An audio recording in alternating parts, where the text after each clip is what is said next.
Okay, sa Habakuk 3:19 nakasulat, siya ang nagbibigay sa akin ng kalakasan. Pinapalakas niya ang aking mga paa tulad ng mga paa ng usa upang makakyat ako sa matataas na lugar. So, yon. Kumbaga, si God ang nagbibigay sa atin ng kalakasan during ng ng problema, 'di ba? So, yon. Ang sumunod naman na armor ay ang Shield of Faith. Importante ito kasi kahit marami kang alam sa Bible, pero deep inside di ka convinced or takot kang ipagkatiwala ang problema or yung mga importanteng bagay sa Diyos kasi nga mahina ang pananampalataya mo, wala din tong kumbaga walang bisa, 'di ba? Kaya dapat meron ka talagang faith.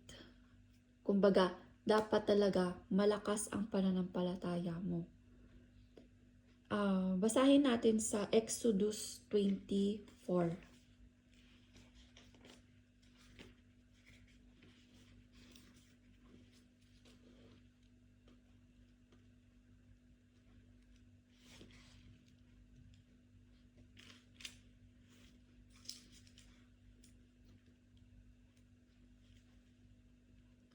Huwag kayong gagawa ng mga Diyos-Diyosan na anyo ng anumang bagay sa langit o sa lupa o sa tubig. Huwag ninyong itong paglilingkuran o sasambahin dahil ako ang Panginoon ninyong Diyos ay ayaw na may sinasamba kayong iba.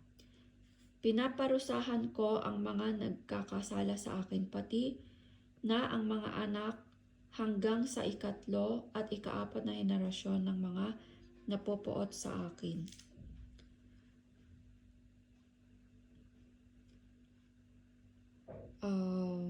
Sorry, hanggang 4 lang pala. Sorry. Ulitin natin.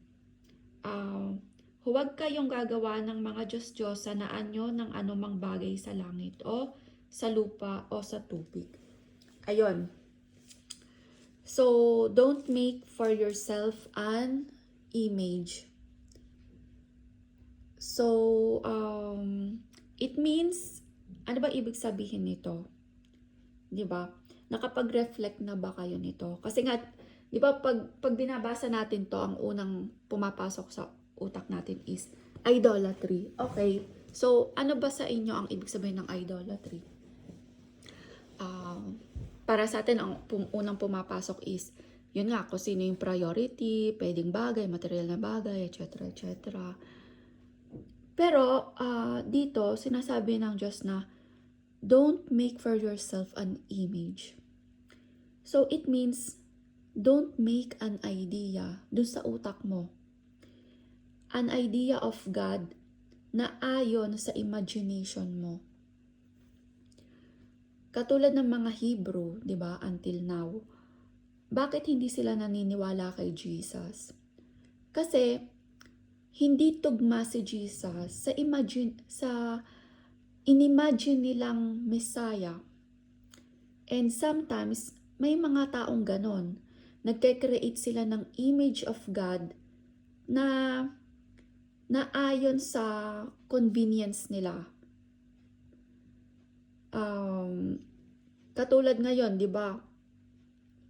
Maraming sa mga gay pride, 'di ba, yung LGBT, yung mga nababalita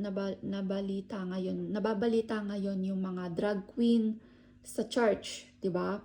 Na nagpi-preach yung mga drag queen, ganan. Kumbaga,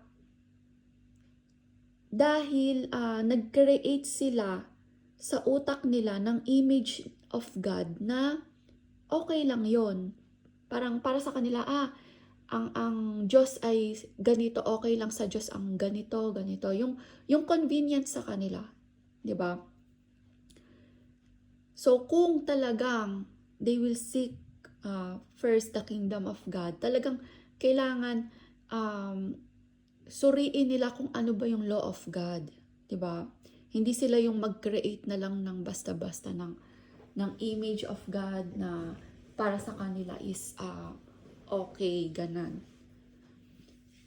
So ayun, kaya pangit 'yon. Ayun yung sinasabi ni Jesus na don't create an image of God. Make for yourself an image, 'di ba?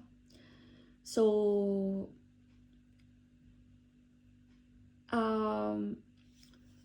teka lang ha. Kasi meron akong example ng posporo, pero since na hindi ko pwedeng i-demonstrate. Next time na lang yon.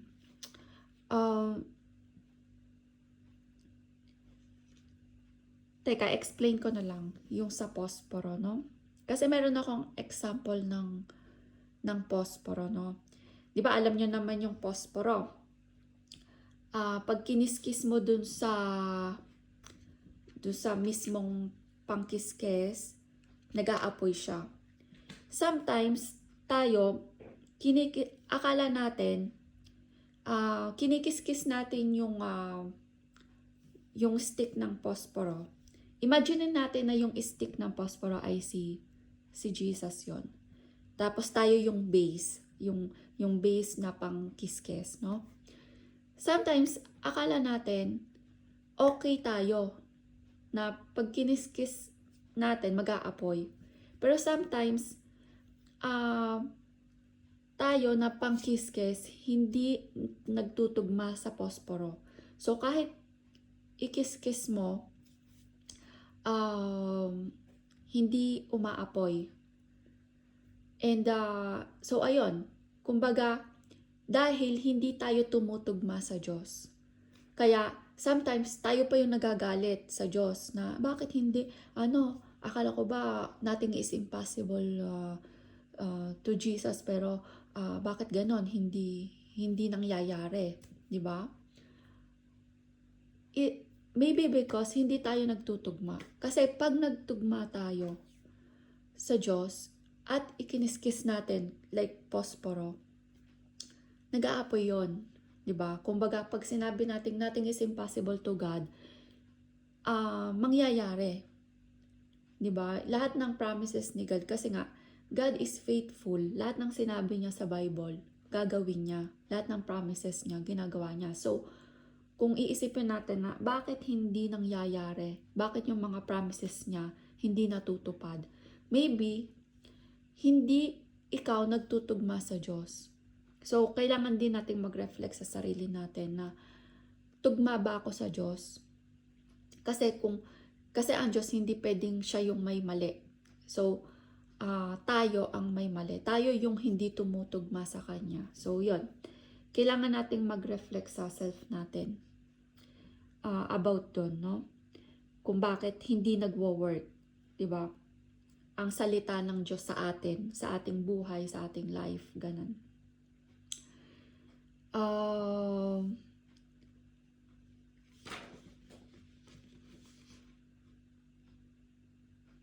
And kung nagmamatch naman tayo sa Diyos, pero wala pang nangyayari, then wait, di ba? Kumbaga be patient, di ba? Kasi napaka-importante nito. Kaya nga kasama ang pagiging patient sa fruit of the Spirit, di ba? Kasi nga kung wala kang patience, pwede kang mabulid. Kumbaga, bakit? Kasi kung wala kang patience, di syempre mag-iiba ka ng plano. Kumbaga, kung meron kang plan A, gagawa ka ng plan B kasi naiinip ka. Kumbaga, iibahin mo yung plano ng Diyos para sa'yo. So, pangit din yun. So, kumbaga, maging patient ka. Kung kung sa sarili mo, nagmamatch ka, tumutugma ka sa Diyos, righteous ka. So, magtiwala ka lang sa Kanya. Magintay ka. Sa Numbers 23:19, basahin natin.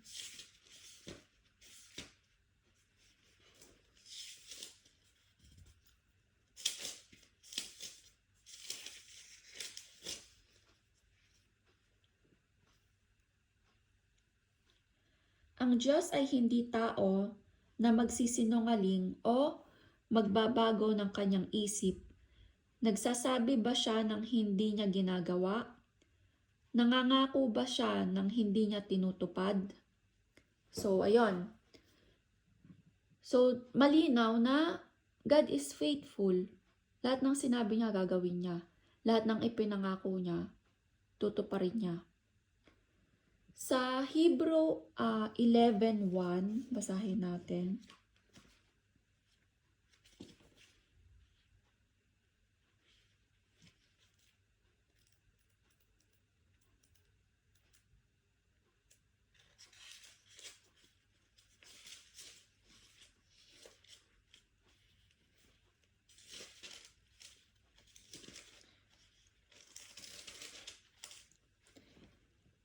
Ang pananampalataya ay ang katiyakan na matatanggap natin ang mga bagay na inaasahan natin at ito ang pagiging sigurado sa mga bagay na hindi pa natin nakikita. So, ayan nga yung ibig sabihin ng faith, no? May faith ka na kahit hindi mo pa nakikita ang Diyos dahil siya ay invisible God, because God is Spirit, nagtitiwala ka, di ba? Sa John 20:28-29,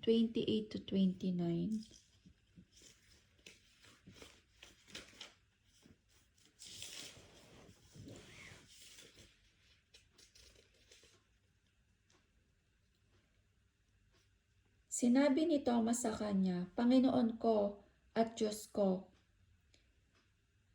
Sinabi ni Jesus sa kanya, naniniwala ka na ba dahil nakita mo ako? Mapalad ang mga naniniwala kahit hindi nila ako nakita. So yon, mas mapalad yung mga tao na nagtitiwala or naniniwala sa Diyos kahit never nilang nakita ang Diyos, di ba? Kasi nga yung mga tao, sinasabi na, maniniwala lang ako pag nakita ko na, di ba? And meron ako shinare sa BBS sa group natin, pero babasahin ko ulit. Merong isang Japanese man na nagsabi ng, hindi siya Christian ha, pero maganda yung sinabi niya. Ito yung quote. To do what I can is normal. To go beyond my capacities is a challenge. Where my capacities ends, there begins my faith. A strong faith sees the invisible, believes the incredible, and receives the impossible. So, ang ganda nito, di ba? A strong faith sees the invisible. And totoo yun, kasi sa Hebrew 11:27, basahin ulit natin. Balik tayo sa Hebrew.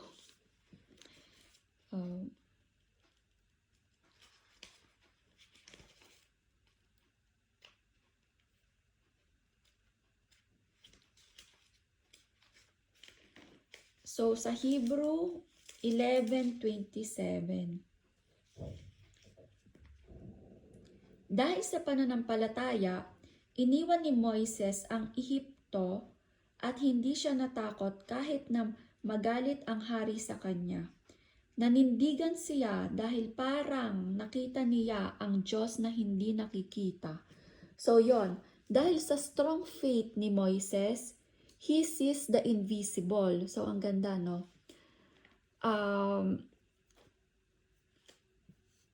So kailangan magkaroon tayo ng strong faith katulad ni Moises, no? Ang sumunod naman na armor ay helmet of salvation. Ito, napaka-importante kasi ang spiritual war sa utak lahat. Kaya nga si Satan, ginugulo yung utak natin, no? Siya yung bumubulong-bulong sa atin. Nililito tayo, tinatakot tayo, etc. etc. Kaya, ang protection natin ay ang helmet na ibinigay sa atin ng Diyos, no?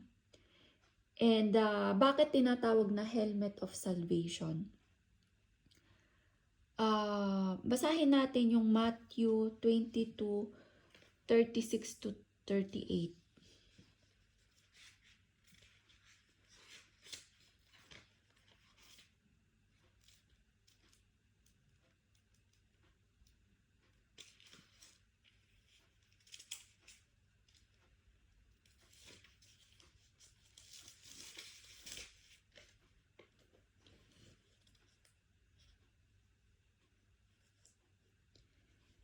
Talagang kayong mga, hindi pala, 23 pala to.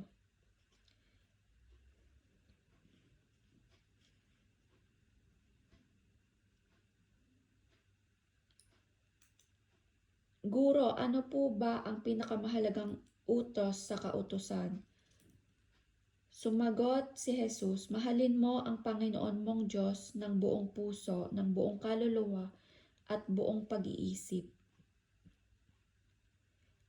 Ito ang pinakamahalagang utos sa lahat.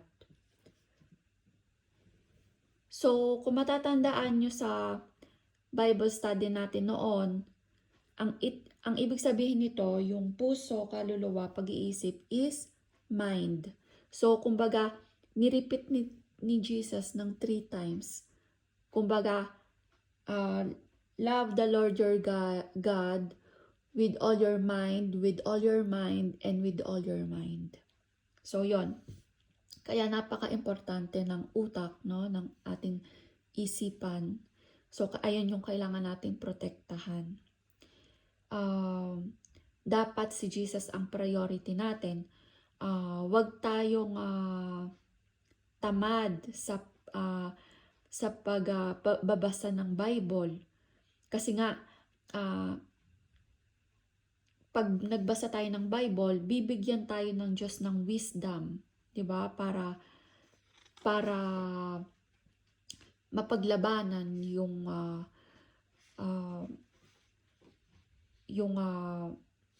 mga sinasabi ni Satan, yung mga binubulong sa atin ni Satan para guluhin yung utak natin, 'di ba? So ayun, ang Word of God ang protection natin sa diablo. Kaya, pag natalo tayo ni Satan, yung utak natin, the rest of the armor, walang kwenta.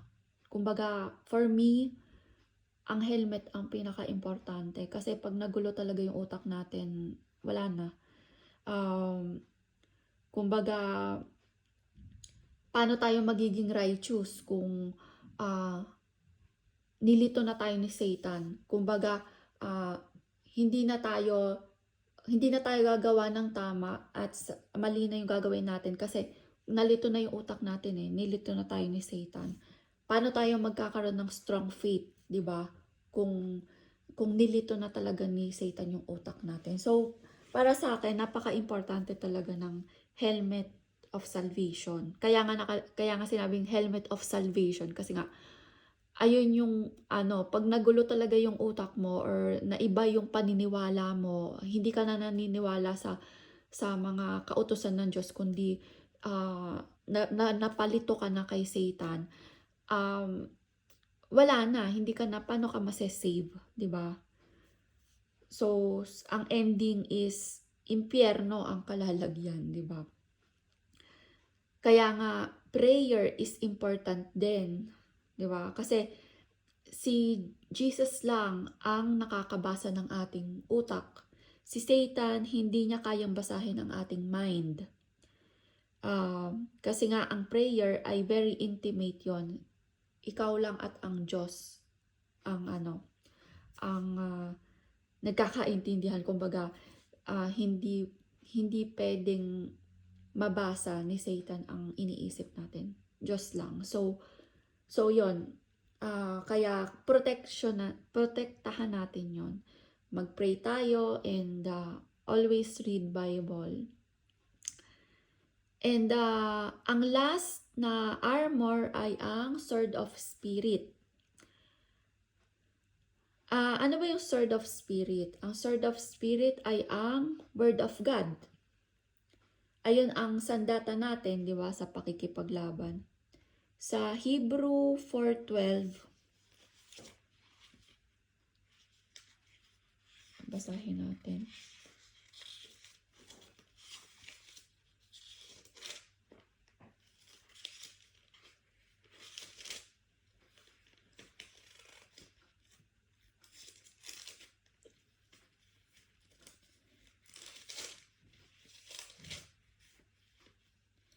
Sapagkat buhay at mabisa ang salita ng Diyos at higit na matalas kaysa alinmang espadang magkabila ang talim. Tumatagos ito hanggang kaluluwa't espiritu at hanggang sa kasukasuan at kaloob-looban ng buto. Nalalaman nito ang pinakamalalim na iniisip at hinahangad ng tao. So, ayun, ganun ka-powerful ang Word of God. Kung matatandaan natin, nung tinempt ni Satan si Jesus sa desert, di ba? Alam ni Satan yung kasulatan, di ba? Kung babasahin natin sa Matthew 4:3-11. Kaya wag tayong tamad kasi nga kung si Satan nga alam yung Bible sa ulo niya yung Bible. So dapat alam din natin, 'di ba? Kasi lilituhin tayo. Teka, basahin na nga natin. Matthew 4:3-11. Matthew 4.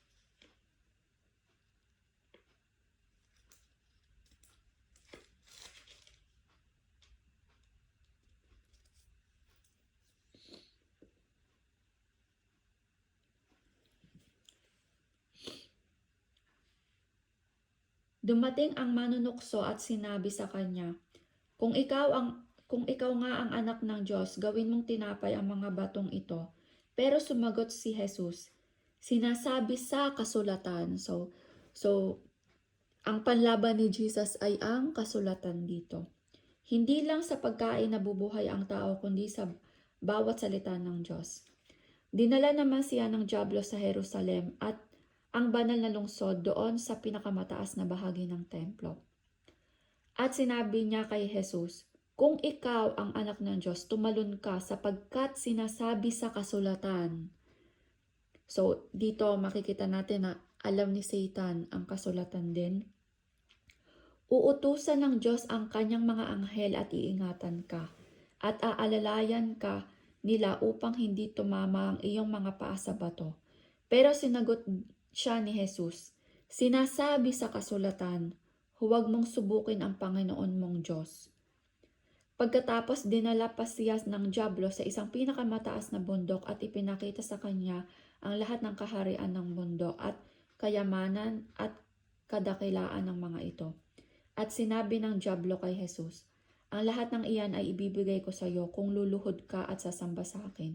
Pero sinagot siya ni Jesus, lumayas ka, Satanas, sapagkat sinasabi sa kasulatan, sambahin mo ang Panginoon mong Diyos at siya lamang ang iyong paglingkuran. Pagkatapos nito, iniwan na siya ng dyablo. Dumating naman ang mga anghel ng Diyos at naglingkod sa kanya. So dito nga, yon, alam nga ni Satan ang kasulatan. Kaya wag tayong tamad, matuto tayo kasi kung kulang ang ating impormasyon about kay God, pwede talaga tayong paikutin ni Satan sa kanyang mga kamay. Kaya keep learning. Kung meron tayong hindi maintindihan, mag-pray tayo na ipaunawa sa atin ni Jesus kung ano man yung mga hindi natin maintindihan. Mag-reflect tayo, di ba? dito si Jesus sinasabi sa kasulatan. So dito, makikita mo talaga na si God ang law. Siya ang batas. Na kung ano yung sinulat ng Diyos, ayun yon. And si Satan walang magagawa. So malinaw na ang Diyos ang nakakataas sa lahat. Walang makakapantay sa Diyos. So it means si Satan, under pa rin siya ng law of God. Kumbaga, wala siyang pwedeng magawa sa law of God, di ba? Kasi kung pwede niya sabihin na wala akong pakialam sa batas mo o wala akong pakialam sa nakasulat diyan, 'di ba? Pero dito makikita natin na wala siyang nagawa, 'di ba? So it means under siya sa law of God. So kaya dito makikita natin na ang Diyos talaga ang powerful sa lahat, no? Kaya wag tayong matakot at magtiwala lang tayo sa Diyos.